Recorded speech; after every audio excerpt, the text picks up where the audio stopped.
I'm Amy Cherry. This local news is a service of Flagler County's Toyota dealer, Beaver Toyota, here to wow ya. A Palm Coast man enters a plea in the murder of his ex-wife, John R. King reports. Michael Cummings pleaded no contest on Wednesday to a count of second-degree murder in the January 2018 death of Faith Cummings in the home the couple shared on Point Pleasant Drive. He'd been set to stand trial on first-degree murder next week. Authorities say the couple had divorced in 2013, but had been living together at the time of her death. Initially, Cummings said her death was the result of an accident after she had collapsed in the bathroom, but evidence at the scene suggested a struggle and assault had occurred. Michael Cummings had a history of violence towards his ex-wife dating back to 2004. Wednesday's plea follows 2 years of Cummings claiming he was innocent of the crime and is turning down a plea deal just 2 weeks ago. When he is sentenced on December 20th, Cummings faces 30 years to life in prison. From the WNZF Newsroom, I'm John R. King.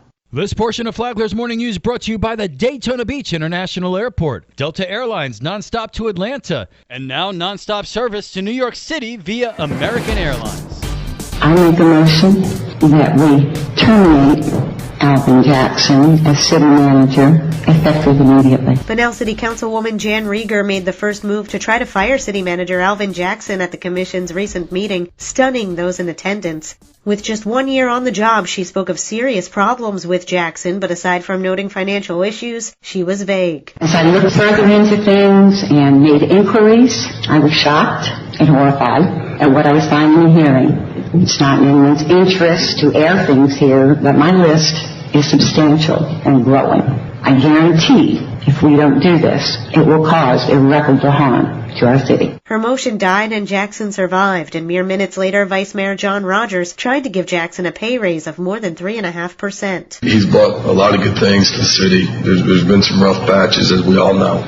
We have a master utility plan now, and he has a vision for the city. He doesn't work 9 to 5. I've seen him on the weekends. I've seen him after hours, late at night. I think what the audience said, he's deserving another chance, another year, and we'll go from there. That too failed, but Jackson did get a 2% raise and a vote 3-2 despite his mediocre evaluation. Both Rogers and Mayor Kathleen Robinson gave him high marks, especially on communication and economic development. This was the first year coming on board, and yes, we had a financial fiasco, but I think that he rallied through that and we got on board and we have stabilized in that department. But Commissioners Baxley, Nobles, and Rieger gave him lackluster reviews, saying he barely meets standards and improvements are needed in both leadership and communication. Jackson thanked the commission for the salary increase and its confidence and vowed to work on his communication.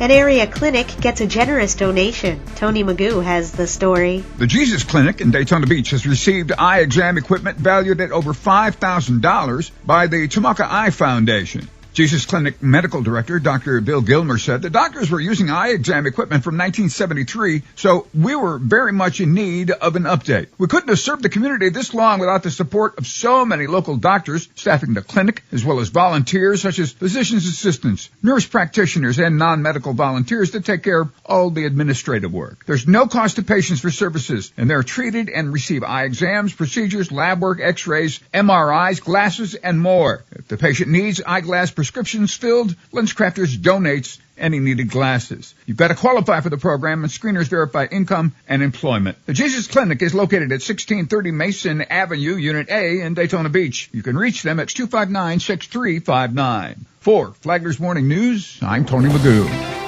The United Way helps many people, but who helps the United Way? Maureen Walsh says Women United helps in Flagler County. She works with Women United to support the mission of the United Way. We were organized in 2009, so we just celebrated our 10th anniversary. Wow. We support agencies locally that don't have access to those United Way funds. Walsh said that Women United helps the Dolly Parton Imagination Library, the Family Life Center, and Samaritan Ministries, which helps women learn how to fix their cars. To listen to the entire interview, download the Flagler radio app and then go to the Free for All Friday podcast. From the WNZF Newsroom, I'm Deb Albertson. And now you're up to date on Flagler's Morning News. I'm Amy Cherry.